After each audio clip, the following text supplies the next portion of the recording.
That wasn't your fault, because we were trying to figure out what was going on with the Wii U. That was the first time we used the fucking mystery remote.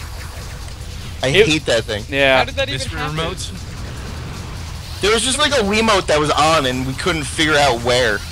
Like, did someone just randomly walk into the panel? No, it was one of Emil's. It was one of Emil's.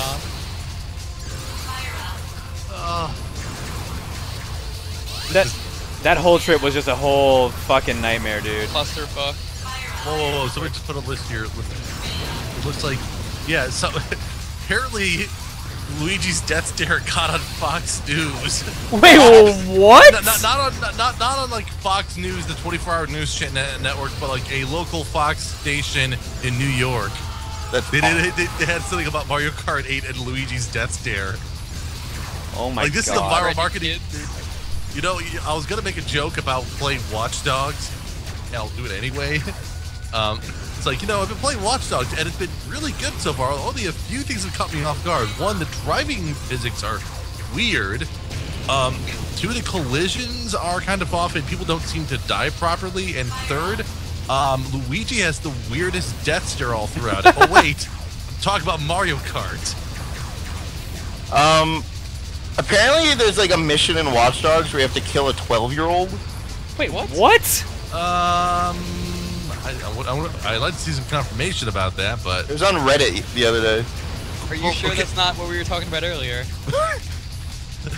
Are you sure this is not a mission in Watch Dogs where you're supposed to deter people from Slender or something? Jesus. Yeah. A little too soon, maybe. Maybe. The girl that got stabbed should probably have their wounds healed first before we make fun of that. Yeah, that's kind of not a subject you should be joking about per se. I know, but I'm more or less just joking at the idea of a game having something seemingly that dark.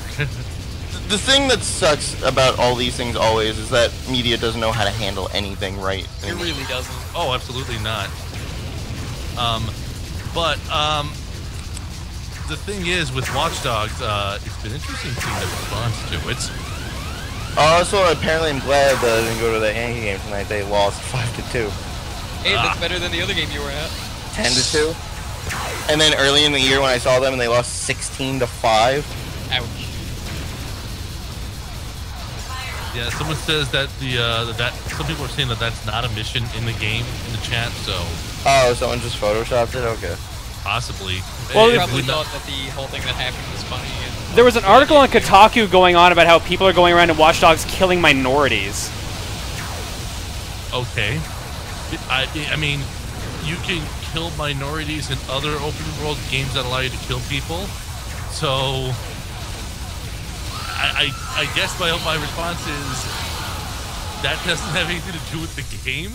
Yeah, but it's like the case of what do you do when people use something to do something bad or stupid? Like, that's the reason SwapNote got shut down on 3DS, because people were using it to transfer child pornography.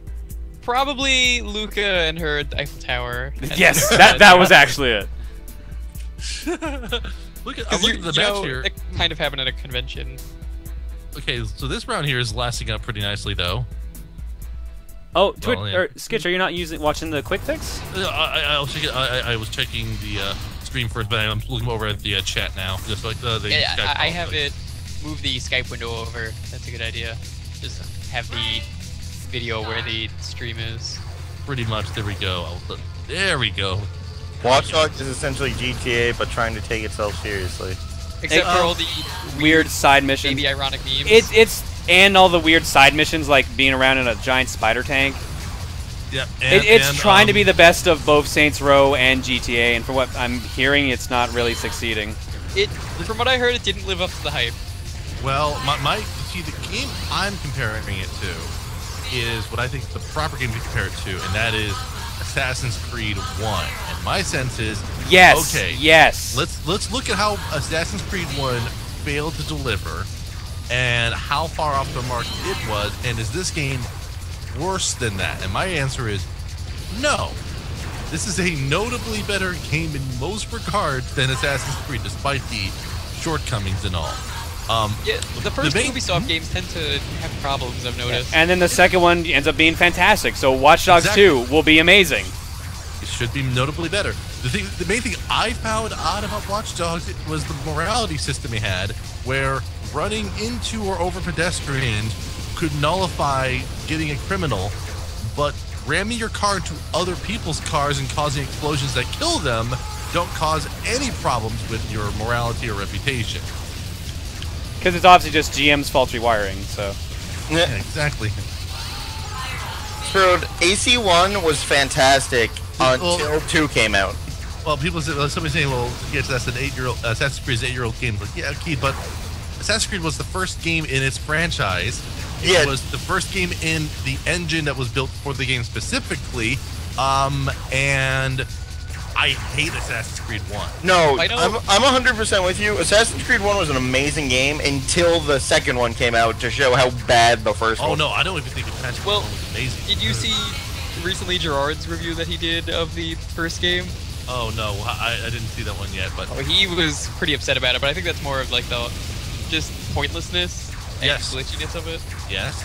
Well, my issue was the horrible checkpoint design of the system, and when you started any of these general missions, you start in the main base, go through the different little cutscenes, and then if you died on the way out of the village, which could happen fairly easily, you start over at the beginning and go through all the cutscenes again. Yeah, that I remember happening. Another thing he said, which I've never really thought about, but they fixed this in the second game, is you can't really explore the towns. You're kind of... There's invisible walls, I believe, everywhere. Oh, there are. And again, there's an in-game rationalization for why there's walls, but still, yeah. I like exploring, and that game was kind of about exploring, considering you could climb giant buildings. Well, I mean, that's a case where the sequel was much better, so... Yeah, and again, exactly. I like John's logic of, like, it was good until you realize it could be better. Yeah, it was a great game until you, like, played 2 and you're like, wow, everything about this is better. I can't play 1 anymore. I love playing 1 all the way through, and then I played 2 and I'm like, I can never play the first game again. I was almost... Oh, crap. Crap. Tev got the point on that one. No! I was almost as pissed off at Assassin's Creed as I was at Condemned Criminal Origins. Whoa. That's a game. Oh, wait a minute. What's going on about Condemned 1? Oh, I hated Condemned 1 so much. Why? I actually wrote like a 2,000-word rant on how much I hated Condemned 1. Wow.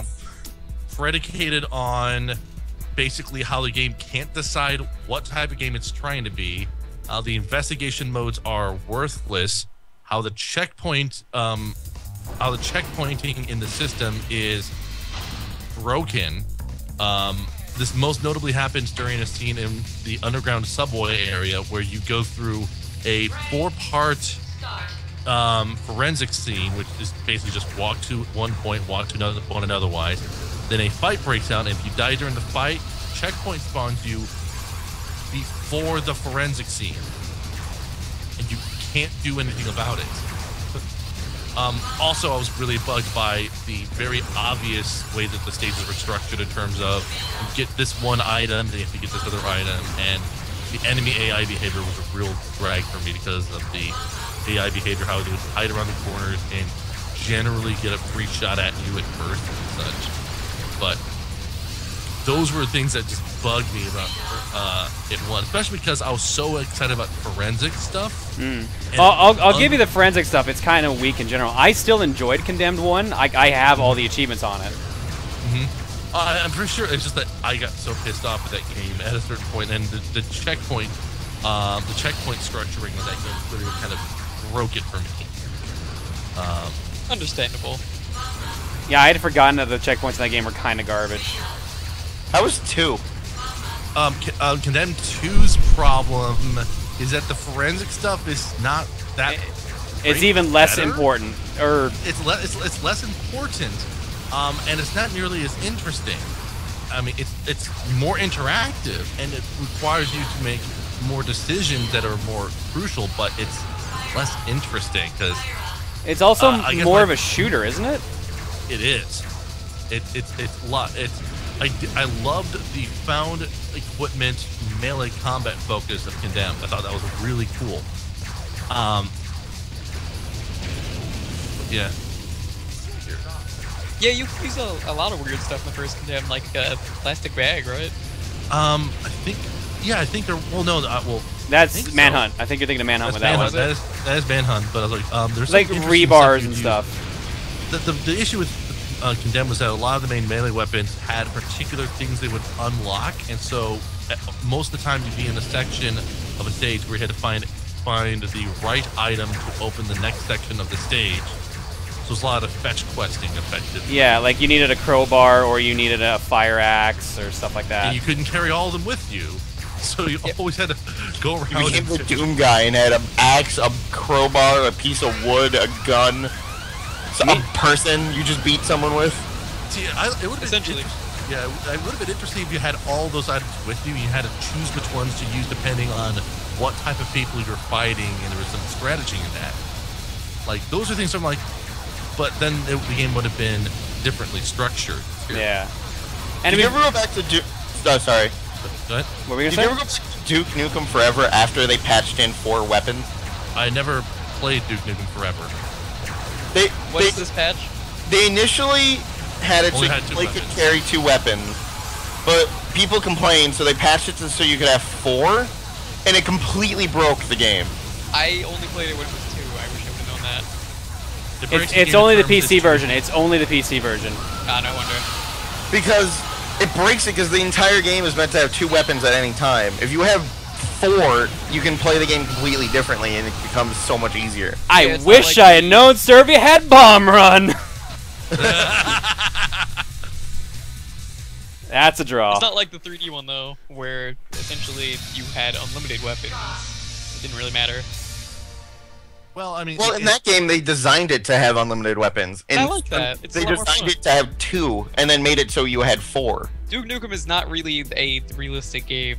But to be fair, like the original Duke had like all the guns at once, so it was a weird choice to begin with. But like I mentioned, in that game, the entire development cycle surrounded the fact you had all of them. Speaking of Duke Nukem though, Cycle of this iteration of Forever was that you only had 2. So if you change that without changing anything else, it makes the game completely broken and easy. right. And changing much more of it require a rebuild of the game to a certain degree. I like Duke Nukem Forever wasn't used to that. but Well- speaking of Duke Nukem, do you remember hearing about that Bombshell game? It was the new 3D Realm game, and they only released the trailer of it. It was so confusing and stupid. Dude, They tried- if we're talking about confusing trailers from 3D Realms, we've got to show the Duke Nukem Trilogy trailer. Oh, I'm gonna show that after the break because it's so dumb, but it's also my favorite trailer for how stupid it is. No, by so dumb you mean so good, right? Exactly. Essentially, Bombshell was just boring and confusing, and I had no idea what was going on. Like, it's some weird kind of wannabe Duke Nukem girl watching the news, and then she gets on a motorcycle, and it doesn't even look that impressive, graphically wise. Okay. It's just weird. When is this one from? This is 3D Realms. It's like their new game coming out. 3D Realms exists again? They Apparently. still exist, apparently. Yeah, I thought they completely that- dissolved. I wonder. This is what they're making, and it really doesn't look very good. Is it 3D Broussard again, Realms. or is it someone else? No idea. You know, has anyone here looked at or 2014 Wacky Wheels. That's what it's being called. They worked on Shadow Warrior? The new one? Yeah, they own the IP. Yeah, they do. Or was I guess Apogee technically does. Well, no, 3D Realms is Apogee, if I'm not mistaken. Oh, but Apogee exists as his own entity again, unless they remerged. Yeah, let's look at the Apogee. Is Prey 2 still a thing? I think so. That's out, isn't it? No. Oh, I thought for some reason Right. that was already out. Prey 2... Are you thinking of the right game, Prey? The The- Native American Yeah, game? I'm thinking of that. Yeah, Prey 2 never got released. So yeah, you're talking. So basically, you have Apogee Software, which was known from 1987 to 1996 as 3D Realms, and then they were spun off in 2008 off of 3D Realms. So yes, so Apogee is now its own entity again with the whole Rise of the Triad stuff and the Duke Nukem trilogy. That's confusing. Yes, and then 3D Realms is still, but then there's 3D Realms, which legal name is Apogee Software Limited. God. This is why the games industry is so confusing sometimes. This is what happens when you have stupid trademark stuff that's just going all over the place. Oh man, this is fantastic. And then what's Devolver Digital? Devolver Digital is a different company altogether. Devolver Digital is a publisher. Oh, Hotline Miami, for example, was something that they did. and all the Serious Sam games. Okay. So all the Serious Sam Basically- games are Crow Team, though. Or do you mean publisher? Publisher. Published. GHI Media is known as Devolver Digital. They Sure. have Distributor. what? They are. Devolver I don't know. Digital Films is being spearheaded by Mike Wilson. Yeah, supposedly. I forgot Hotline Miami 2 was coming out. Yeah, it's coming out soon. No, Q3. Wow, that thing's been delayed quite a lot. Is Shovel Knight even out yet? Because that keeps getting pushed back. Do you know what got delayed, like, I think today? Did it really? what was that? No, Arkham Knights. Got delayed till 2015. I'm kind of Whoa. okay with that. We'll see More- what happens. I mean, the other thing about games is there's kind of this threshold of how many years can a game be under development before any hope of it being good kind of dissolves. Yeah. And yeah. well, no, look at Team Fortress well, 2 any is the only one I development- can think of that actually escaped that. Well, yeah, or I would say rather the game escaping really strong issues of developmental matters like Oh my God. Your like chat LA is Noire. inserting dick into game titles. Yeah, I don't know what happened there. Probably because we brought up Duke Nukem. And then all of a sudden I see Villain just say her own hashtag Villain's boob. So She's like, please change the chat from dicks to boobs, thank you. Thank Specifically you. my own. But yeah, like LA Noire is a great example of that, just how long the game has been developing for, and it basically ruined the studio that was making the game. To be fair, I think the studio itself did a couple other terrible decisions. Yes, there was a number of terrible decisions involved there, but let's see what else. Too Human, Oh. Duke Nukem Forever, That, you don't even need to mention that, really. Alien Colonel Marines. Yep. Well, Colonel Marines was different. That wasn't... It was delayed so long it got bad. It was they showed footage that wasn't real. Well, that I too. mean, I mean, the development cycle just for false the game was advertising. fairly long, along with other things, and also that the class action lawsuit against them has gone nowhere because the legal firm that has gone out of the way to make the suit hasn't updated anything about it since April of last year. Track mentions a good point. That's what happens when the chat goes unmonitored for 10 minutes. Final Fantasy 13. Hell, Watch Dogs got delayed and came out like a piece of shit. Well, Final Fantasy 13. Well, I wouldn't is a say great piece of example. shit, just mediocre. Yeah, okay, sorry. Well, because Final Fantasy 13's part of that issue is the fact that they're trying to develop a game engine and that game at the same time, and Square Enix had horrible I'd management. almost be willing to say Watch Dogs on PC is a piece of shit. Oh yeah. Well, what do you think's gonna happen with 15, Skitch? Or yeah, what was versus 13 that then became 15? Well, 15 is still in development, right? Yeah. Well, it's still in development, but I'm not sure what the structuring management of the game has been like. Like 14, the original 14 plus 13 had large developmental problems. The post-mortem for 13 was fascinating to read. First 13? Yes.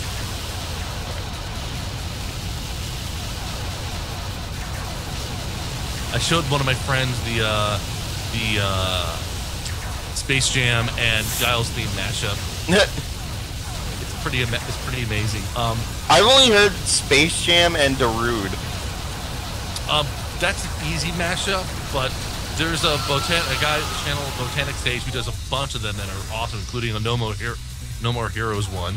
But the Final Fantasy 13, the main thing interesting about it is that they planned on doing a lot more Western-based playtesting and research to determine what the Western audiences would have wanted in the game, but because they didn't even know what the game's mechanics are going to be until they were forced to make the demo for the Blu-ray release of Advent Children, that didn't happen. So you want to talk about showing gameplay footage that is fake? Final Fantasy 13 is a better example of that, because the gameplay footage shown in the original reveal trailer before the PS3 came out, none of it was gameplay. It was all speculative renders of what the gameplay could look like. Huh. So not even the dev team knew what the hell that was supposed to be. So I'll have to look for that. Yes. Long story short, video games very political. Essentially. Very political, yes. So yeah. Also, my favorite stance is Square Enix, after all that work making the engine, they then made a deal with Epic to license Unreal Engine in Japan. I'm like, why aren't you licensing your game engine to other companies? Why would they do that? Why?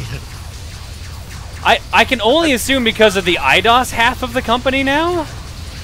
No, that would make the IDOS half would make more sense, because the IDOS half is responsible for stuff like, if I'm not mistaken, they're the publishers for the Arkham City and other Batman games, right? No, that's Warner Brothers. Oh, that's Warner Brothers. I'm trying to think of what other IDOS things they have been Tomb Raider. Tomb Raider. Hold on a second. We have a sub. Give me an egg, John. Just sub. Give me an egg, John. Thanks for sub. I think you're a resub, actually. I thought it was a joke count. It might be a new one. Either way, here's your bomb. Let's see here. I'll give you an egg after the match is over. I will be actually. So let's see. The Tomb Raider game actually was done with the Crystal Engine. So it was actually a modified version of the Crystal Engine that they used for Final Fantasy 13, which, good on them, using their own resources. Trying to save money makes sense. Good. There you go. But yeah, and now they're working on a new engine. So this. Go ahead. Sorry, there's a game coming out on Unreal. It's actually out on Early Access called The Golf Club. It's a super realistic golf simulator on Steam, and I really want it, and it's done in Unreal Engine 3. Unreal Engine 3? Yeah. Oh, I wish it was Unreal Engine 4. How long has 4 been out? A few months. Yeah, not that long, all things considered. I need to. That reminds me, I need to cancel my subscription to it because I want to have access to the engine, but I'm not planning on distributing anytime soon. So Didn't that way, the Crytek engine just get released on Steam? Yes, that was this weekend past. But couple things. One, there's no Mac client for it, and I primarily work on Mac, so sucks for them. And I will wait to see kind of what their decisions are, but I'm generally a bigger fan of Epic than I am of Crytek when it comes to the engine stuff, but I'd love to mess around with it at some point. You would make some... you as in the general populace, sorry, could make some ridiculous shit in the Crytek engine, I think. I think that the amazing thing about the Unreal Engine is that when you subscribe to it, you get the engine and the source code. Ooh, expensive. They give you the entire source code in GitHub. Do you know... Did you look at how much Crytek was? Like, what's the price difference between Unreal and Crytek? What is the Crytek subscription? Let me look it up on Steam right now. You can say thank you, I'm playing Rock Band Blitz. Tev's playing really smart. That's another point. CryEngine is $10 a month. So it's cheaper per month. But my question is, do you maintain access to it when your subscription? Oh, wait a minute. I just saw something that is not a good thing for someone in the chat to say. I think someone's making wisecracks about Max in the chat. Max? Oh, give me an egg, John. Sorry, you're a new account. We've got a couple accounts that are similar to that name, so that's why I assumed. Here's your egg, by the way. You will give me an egg. Since today is apparently like International Egg Day or something like that, so Yep. Really? someone commented that of all days that I don't use the egg sound, it's International Egg Day. Because it's a Baz night.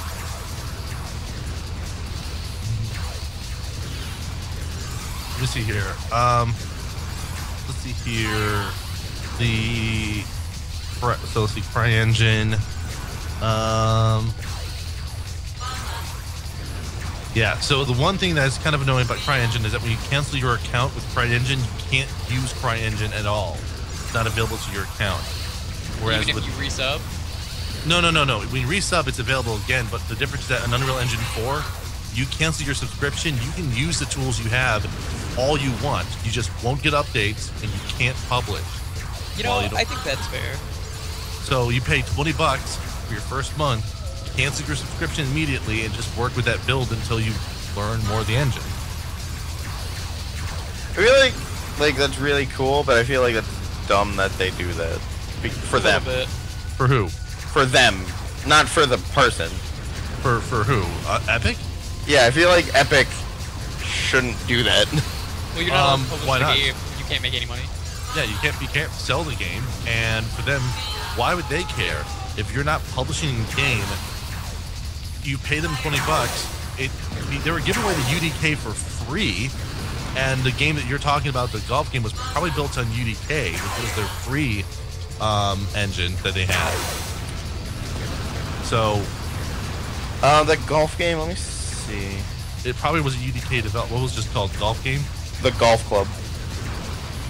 The most generic name they could have ever Yeah, done. pretty much. Holy cow.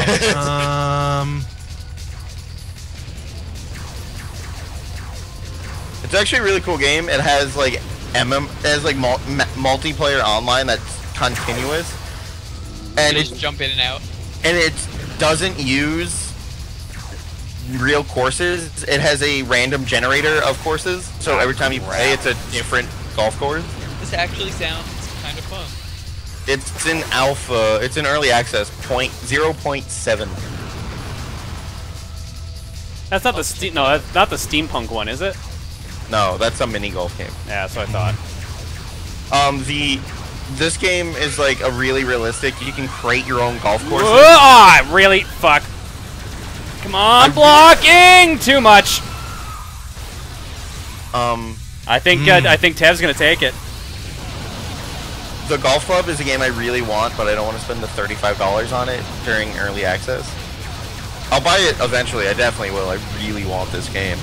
But it's like a really intense course editor, so you can make your own courses as well as the random generated courses.